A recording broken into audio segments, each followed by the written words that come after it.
Oke, selamat siang rekan-rekan. Kali ini saya mau membahas topik yang cukup menarik buat para investor ya, namanya RUPS. Tapi sebelum saya bahas, sebentar, selatin dulu kita saya dulu.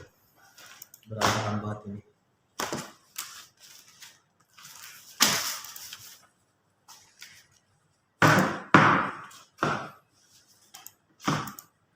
Apa itu RUPS? RUPS itu kepanjangan dari Rapat Umum Pemegang Saham. Ketentuan RUPS sendiri diatur dalam Undang-Undang Nomor 40 Tahun 2007 tentang PT ya. RUPS itu menurut undang-undang tersebut di pasal 1 angka 4 itu RUPS adalah organ perseroan yang memiliki kewenangan yang tidak dimiliki oleh komisaris dan direksi. Nah, pertanyaannya adalah kewenangan apa yang tidak dimiliki oleh komisaris dan direksi, sementara komisaris dan direksi itu adalah pimpinan tertinggi perseroan tersebut. Ternyata banyak ya teman-teman kewenangan yang tidak dimiliki komisaris dan direksi yang hanya dimiliki oleh RUPS. Antara lain apa? Pergantian direksi, pergantian komisaris, penjualan sebagian besar aset perusahaan, pembukaan cabang perseroan di lokasi yang baru, terus apalagi pelepasan saham perseroan, penyertaan modal perseroan terhadap perusahaan lain. Nah, itu salah satu beberapa contoh keputusan-keputusan yang tidak bisa diambil oleh direksi dan komisaris. Nah, penting nggak sih RUPS? RUPS jelas penting. Pentingnya kayak gimana? Dari sisi komisaris dan direksi, dari sisi manajemen, itu sebagai fungsi kontrol.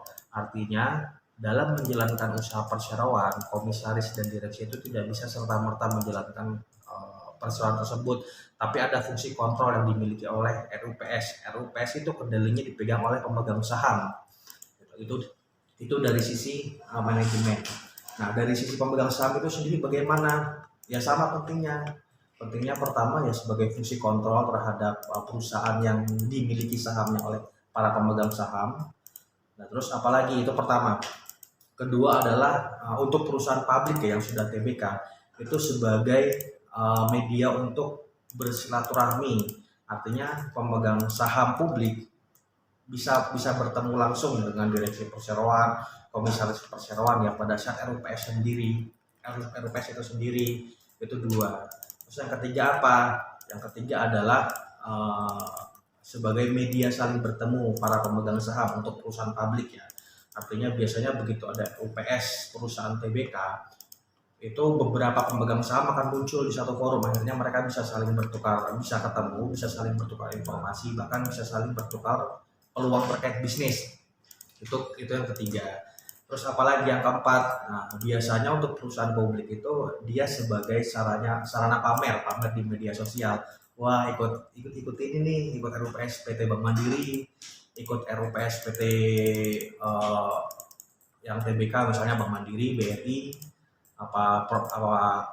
banyak lah ya perusahaan yang TBK. Nah, itu. Terus bagaimana sih cara ikut RUPS? Nah, cara ikut RUPS terbagi dalam dua hal ya. Pasti berbeda antara perusahaan TBK sama perusahaan yang non TBK. Nah, untuk yang perusahaan non TBK nanti akan saya jelaskan di video-video lain. Nah, saat ini kita fokus ke perusahaan yang TBK. Nah, gimana cara kita ikut RUPS? Nah, biasanya sebelum RUPS itu khusus untuk perusahaan TBK akan ada undangan umum. Undangannya di mana? Biasanya diumumkan di media kabar. Media kabar diumumkan misalnya Unilever akan mengadakan rapat umum pemegang saham pada tanggal sekian bagi pemegang saham yang ingin ikut rapat harap hadir gitu. Nah, apakah dengan undangan itu aja kita bisa ikut RUPS? Oh enggak. Yang pertama adalah kita harus beli saham tersebut. Beli sahamnya di mana? Beli sahamnya ya lewat perusahaan, lewat broker biasanya.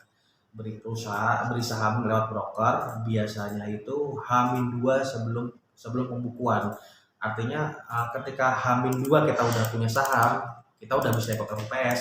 Nah setelah hari kedua, begitu masuk hari ketiga atau hari keempat kita lepas saham itu, kita tetap punya hak untuk ikut RUPS. Nah itu pertama, setelah kita punya saham, apa yang terus perlu kita lakukan? Nah, pemegang saham harus menghubungi perusahaan brokernya, minta yang namanya konfirmasi tertulis undangan rapat KTUR. Nah, begitu kita menghubungi perusahaan broker kita bahwa kita mau ikut RUPS, itu nanti perusahaan broker itu akan menghubungi perusahaan yang kita punya sahamnya. Lah, itu nanti akan dimintakan surat keterangan konfirmasi tertulis KTUR. Setelah punya KTUR, nah begitu hari H pelaksanaan RUPS, kita tinggal datang, bawa ID card kita, bawa KTUR itu, datang, kita daftar ke panitia, kita udah bisa ikut rapat RUPS itu tersendiri. Nah biasanya RUPS itu udah punya mata agenda tersendiri. Khusus untuk perusahaan pabrik biasanya sih itu cuma itu sebagai alat, sebagai ajang buat ini formalitas sebenarnya, pembagian dividen. Artinya biasanya untuk perusahaan TBK itu share dari saham yang dimiliki publik itu sangat sedikit. Misalnya di Unilever 80% itu punya Unilever Holding. Nah 20% itu dilempar ke saham. Artinya hanya 20% tidak akan merubah keputusan dalam RUPS itu sendiri. Harus punya suara yang mayoritas. Itu khusus untuk perusahaan publik ya, TBK. Nah, saran saya adalah coba mulai belajar saham. Karena itu sebagai investasi masa depan, memang high risk, high return. Tapi suatu saat ketika kita butuh uang dadakan, itu mudah dicairkan dan bisa digadaikan. Itu aja dari saya sementara. Untuk video selanjutnya nanti akan saya share. Terima kasih, salam cuan.